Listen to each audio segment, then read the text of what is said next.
morning and welcome to Inside Tennessee, along with my colleague John North. I'm John Becker, and we are with the most powerful politician in the state of Tennessee, according to Susan Richardson Williams. House Speaker Cameron Sexton, it's good to have you with us. Put him on the spot. Thank you. Yes, indeed. I'm going to introduce our panel. We'll get straight to the questions. Don Bosch is a Democrat and also runs his own law firm. Susan must want something this morning, John, but okay. Susan Richardson Williams is a Republican, runs her own PR firm. Good morning, Johns. Good morning. Morning. Mr. Speaker, let's talk. You've had almost 14 years in the legislature now, half a dozen as Speaker. I want to show something that is a little bit like four aces for a Speaker in the House, and that is this, a 75-seat margin, 24 to Democrats. This is what Don Bosch loves to call a walkout majority, where Republicans can do business and the Democrats can literally walk out and you can do what you want to do. There you go. That's your four aces. Mr. Speaker, one of the things that you are charged with doing, in fact, it's the only thing, and that is to pass a balanced budget. How is the economic health of this state right now? Well, it's very good. And so the governor's doing his budget hearings currently right now with all the departments that are coming through. The revenue's looking good.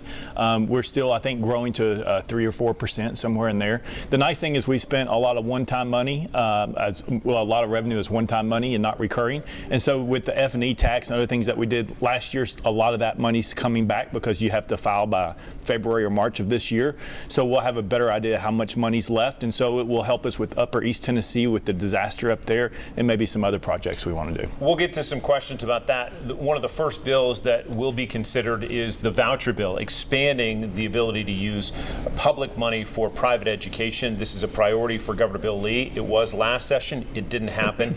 There's talk that you may adjourn into special session and take care of this day one. True? Well, it's possible. I mean, it's the governor's decision. We haven't had those conversations. I know that there's a lot of conversations going on about that. There's also conversations about maybe a special session for Northeast Tennessee.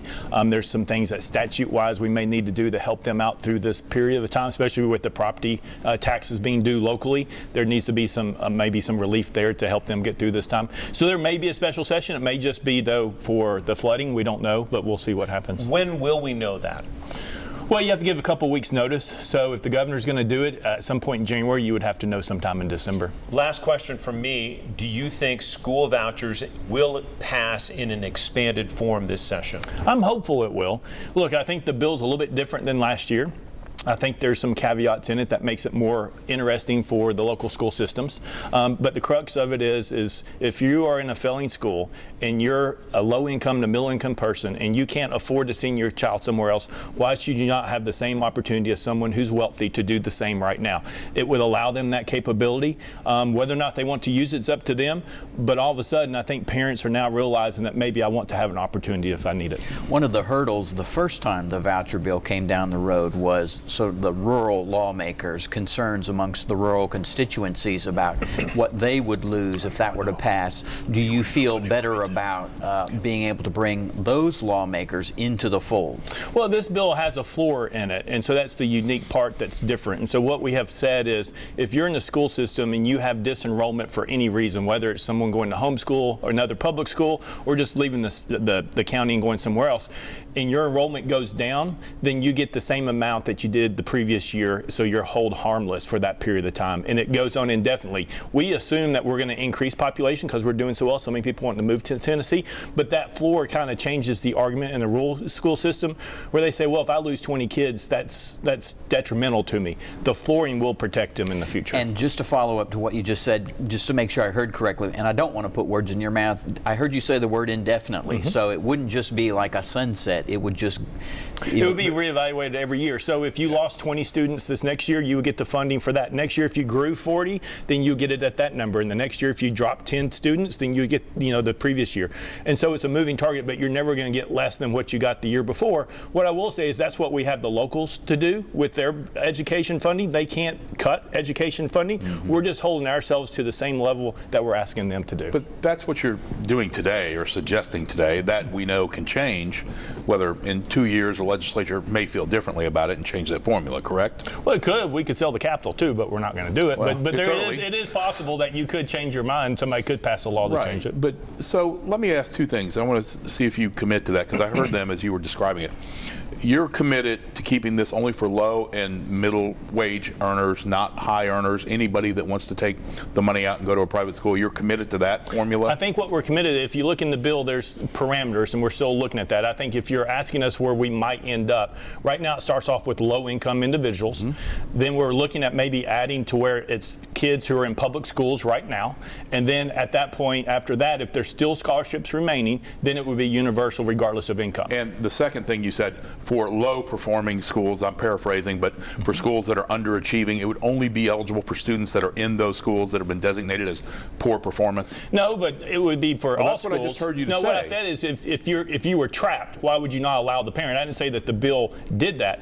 But the argument is people say, you know what, we don't need to allow low-income people or have anybody. You talk to the TEA, you talk to the school systems, you talk to the school board association. They all tell you they're against school choice. They're against it. They're opposed to it. Even for the families who can't afford it, what they're saying is we're okay with saying that if you make more money and you can do more, then you have the opportunity to take your kid out of a bad school or a school that's not the best fit and send them somewhere else. But if you don't have the money, these school systems and all these teacher unions, they want to keep the kids in the same place. That's just wrong. Well, but how are we going to deal with this? Take Claiborne County close to here. And so, I'm not sure there's a private school in Claiborne County. And I have two concerns. One, the amount of money that's being suggested that can come out is not going to allow a child, whether they're from roughly $7,500. $7,500. That child's not going to be able to go to ESK, even a smaller private school, Grace, Christian, something like that in the Knoxville area where there are a number of private schools. And two, I'm a criminal defense lawyer, Speaker. I've seen just about every type of predatory behavior economically that a person can see. I see a bunch of schools popping up, and you know what I see? Zero structure and oversight currently in place while we're getting ready, possibly, if this passes, to hand out a lot of money to parents that maybe aren't going to use it appropriately. Well, I think if you're looking at oversight, look at the failing schools all across the state that have oversight, and they're failing, and more money is not going to solve that question. The second thing is, you talk about in the criminal system. Yes. Those kids probably never completed high school. Those kids may not be performing up to the level. I'm not talking about the children being I understand, criminals. but I'm talking about the people starting schools that are going to be predatory. I get it. But the other part is, if you want the best way out of poverty is through a quality education. And allowing the parents to make that choice for their child that's best for them is how you achieve that goal, regardless of income level. Regardless of income level. The second thing is about private schools out there. There's a lot of private schools that give scholarships. And so those schools you're talking about, CAK, Webb, and others, they give scholarships. Grace Christian gives scholarships. Now, they can only afford so many kids. If you had a voucher or a school choice that was $7,500, now what they can do is supplement the normal scholarship. They don't have to pay enough. And guess what they can do? They can expand how many students they take. I think there's a whole gap you're missing, Speaker, but we'll talk about that off camera. We've got to leave that question for the moment just to pay some bills. We'll be back on Inside Tennessee. Back on Inside Tennessee with the Speaker of the House at the Tennessee Legislature. Cameron Sexton represents the Plateau counties. We're glad to have you with us, District 25. Correct. Let me talk about another issue that we have seen the legislature pick up on, and that is the grocery tax. We've seen some suspension of that for a short time, a grocery tax holiday. Is there any appetite, excuse the pun, that you just end the grocery tax altogether? Well, we reduced it under Governor Haslam when he was there twice, I believe. We gave sales tax holidays for groceries and food, I think twice under Governor Lee. Look, I think if we're going to look at reducing the grocery tax, I think what we need to do is do it on staples like milk, eggs, butter. I think fresh produce. I think you try to do it in areas to get people to eat healthier but be healthier, but also to help local farmers and local ag here in the state of Tennessee. It's very important. I think if you're going to go that way, you need to go in that direction before you remove it off a Snickers bar or a Reese's cup. See, we actually agree on something, Speaker. Speaker, I'm a grandmother, and most of my grandchildren, most of them, are out of the child care business. But I have a lot of young friends who have children who can't afford to work because they can't afford childcare. Childcare is outrageously expensive now. Are you all looking at that? Is there anything the state might do? Encourage businesses, anything, any kind of credits, anything that could help alleviate some of this? Because you have a lot of people on TennCare and on even from welfare anymore, but they can't work because they can't afford child care. So what can we do? We hear that a lot, especially from younger individuals as well who are in the working force. I was in D.C. this week for a couple of different things, and I met with a group to talk about child care issues. You're not going in the cabinet, are you? So just checking. Everybody else seems to be. Yeah, but you never know. What I will say is right now we have a child care reserve fund through our social programs that come down from the federal government. We think there's a way for us to create a program, because what happens with single moms or people is when they hit an income limit, they drop off and all the benefits leave, especially child care, which is the worst part you need to do. And it's really a cliff that's really deep. And so we think we can use the reserve fund to lessen the cliff and equalize that cliff. As they make more money, they keep their benefits to help them with child care. That's the first thing I think we can do. Second thing is, I think part of that too, the bill would be to deregulate some of that industry. Meaning when you talk to child care companies or you talk to other individuals who want to get in, it's too tough to get in. And there's too much other stuff, and it's very hard to get started. That's the second thing. So we have to work better on deregulation of that. The third thing is, when you talk to businesses all across the state, the number one thing that employees talk to them about is the lack of child care at the business that they need. But when you talk to the businesses, it's about the liability and the regulation of it, and it's not enough for them. It's too much for them to even offer it as a benefit. So I think we're going to look at that as well. So those three things alone, I think, will help us. It doesn't solve the issue, obviously, but I think it does help us at least achieve some level of sustainability for people who are trying to get ahead, who are on benefits, but also to help businesses and others get in there to have more opportunities. Well, it's a huge problem for working mothers and fathers, and I hope it is something you all will pursue. Is this something the governor is interested in? I haven't talked to him yet. I just talked to it about this last week, and so we'll have a sit down with him. I think it might be something that I'll propose. We'll take a look at it and see what it looks like. You mentioned the governor's budget hearings with his various department heads just recently held. A couple things stuck out to me. One was TDOT asking for a whole lot of money to do repairs, and maybe the money not going as far as it used to, which raises concerns about Tennessee being able to meet all of the needs for road infrastructure.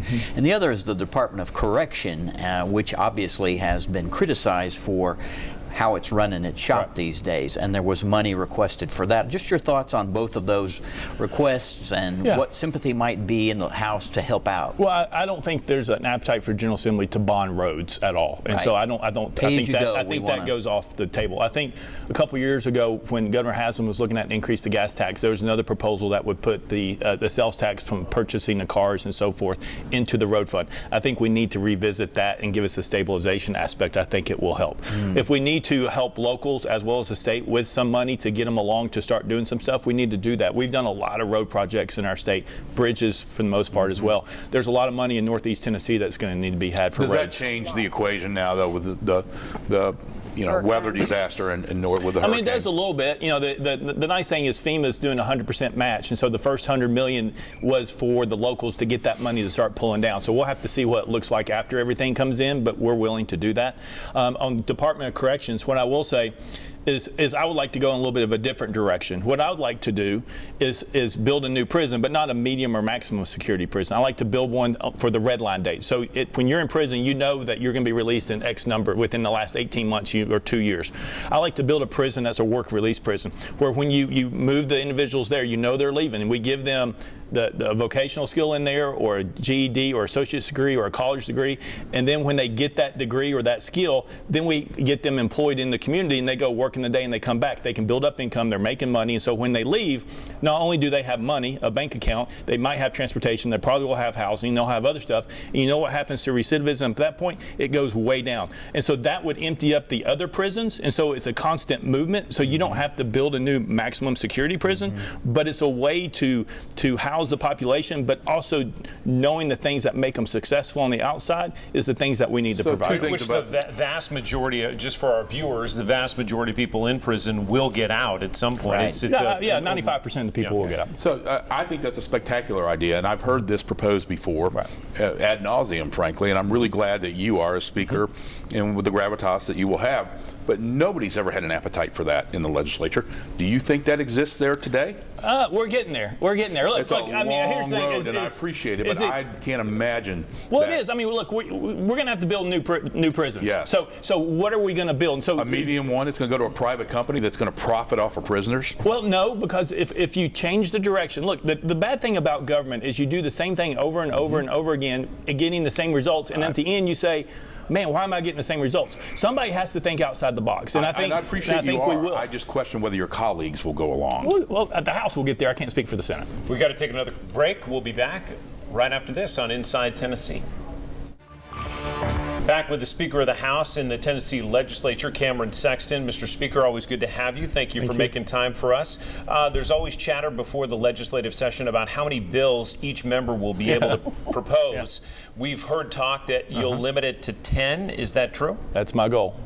That's my goal. Look, at the end of the day, it used to be unlimited, and people would file 130, and that's way too many. We have a legal department. They're there to work. I understand, but there's too much. 15 bills per member. Most members haven't hit the 15 bill limit. We're not going to limit the governor or department. It's been 15. Moving it to 10 still allows everybody. It's going to make us more efficient. And so now you really have to decide what's really important to you and what's important to the state, and then that will allow us to be a little bit more efficient. It's still going to be 1,000 bills, but we're hoping to get it to 10. I just want to change the subject a little bit away from the legislature and ask you your opinion about Donald Trump, president-elect. What difference will it make to have him in the White House? What difference does it make to have a Trump administration versus a Democratic administration for the state of Tennessee? Well, one, I don't think we'll have the influx coming across the border.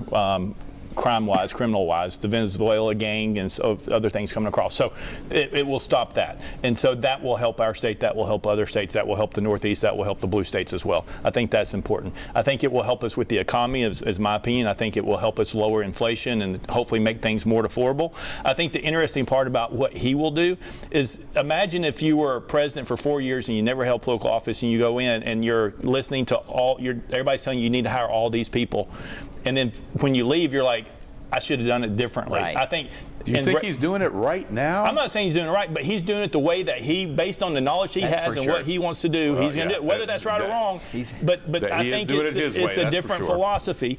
But I think he will be more in charge than what he was 4 years ago, and we'll see how that works. I think it's going to be good, but we'll see what it looks like. You brought up the Venezuelan gang. There's been a lot of talk of that nationally. We did do some reporting this week that dispelled that in terms of East Tennessee departments. They just haven't, by and large, seen it. We checked with a dozen or so this week, but I appreciate you letting me make that point. Well, if we're talking politics, I was going to ask a few other Here comes the Susan questions. That's the stuff we were talking about off camera. No, it's almost 2025. Are you interested in running for governor in 26? Well, look, there's a lot of things that have to happen between now and then. Look, I mean, I think Senator Haggerty is looking, potentially he's still in play for a Treasury spot. That would shake up the field. There also, if he doesn't get it. Do you consider his seat or maybe pursue it? I wouldn't say I'm pursuing it, but what I say is other people may pursue it and it may change the race. But also, if he doesn't go into the Treasury or get something in administration, there's a lot of talk that he may run for governor. So that would change the equation as well.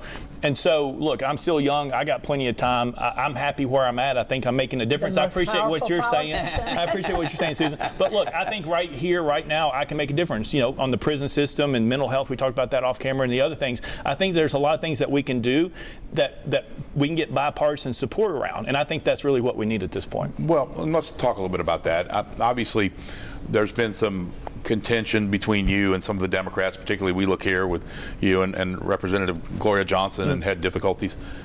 Whether, and I've said this before, whether the Republicans like it or not, the number can be argued about, but at least 40% of the state think blue or identify as Democrats, identify as to the left of center.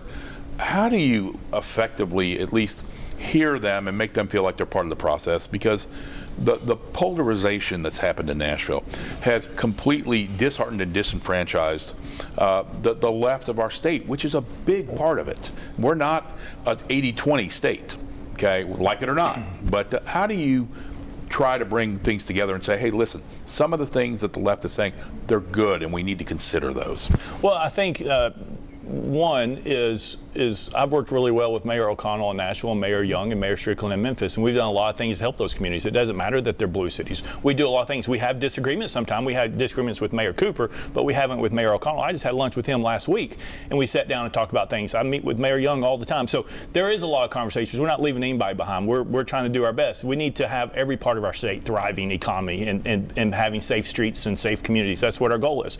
But as far as the people in the House, look, I think there's a part of the Democrat Party that is progressive left, progressive liberals, not all. And that represents a segment of Tennessee. But it's not. But when you poll, let me just tell you, when you poll men playing women's sports, I'm just saying, 82% of Tennesseans, regardless of political party, does not believe it. So there's 18% of the Democrat Party that's very progressive and liberal. It's hard to work with them on those ideas because it goes against the whole institution of what Tennessee wants. And so I think you have to be careful about the 40% being in that same boat. I agree. And again, that's something that's really become a dogma and mantra for the right to demagogue that issue. I think even most Democrats, and I identify more as a blue dog Democrat than hard left, I always have, and I don't disagree with some of that. And I, as a former athlete and being involved in swimming, that's been a big issue in that sport.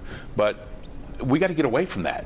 There are things that are more important about who gets tax breaks, who gets tax relief. Are we trickle down or not? What can you do to sort of hear the other side on those issues? 30 seconds, your top priority.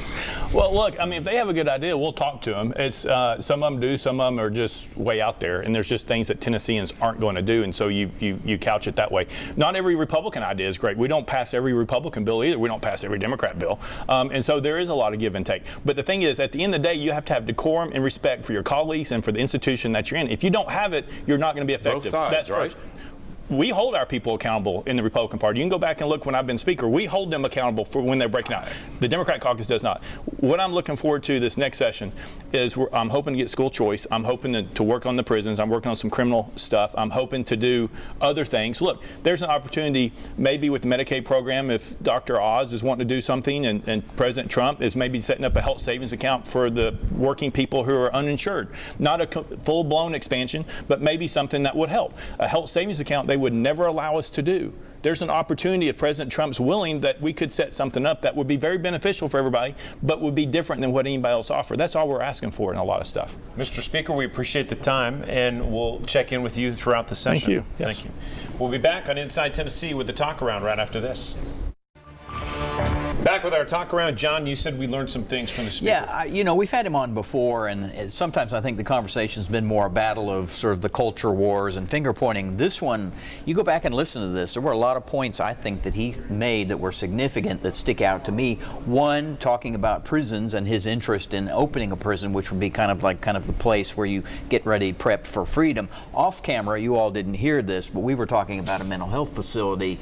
Becky Duncan Massey, one of our senators from East Tennessee, would like to have one here. He's like, you know what, we probably do need another one, but not here. Bolivar's where we have all of the space, all the land. So it was very interesting.